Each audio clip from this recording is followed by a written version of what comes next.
कुरान करीम को दुरुस्त तलफ़्फ़ुज़ के साथ अदा करना ये बहुत ज़रूरी है, वरना सवाब की बजाय उल्टा गुनाह होगा। और जब हम कुरान करीम को सही तलफ़्फ़ुज़ के साथ पढ़ नहीं सकेंगे तो फिर हम इसको समझने से भी कासर होंगे, समझ नहीं सकेंगे। जब हम समझ नहीं सकेंगे तो कुरान करीम पर अमल करना भी नामुमकिन होगा।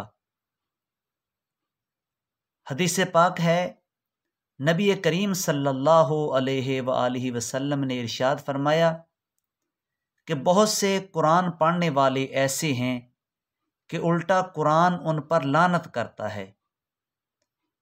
तो ये वही लोग हैं कि जो कुरान करीम को सही नहीं पढ़ते या कुरान करीम पढ़ते हैं और उस पर अमल नहीं करते।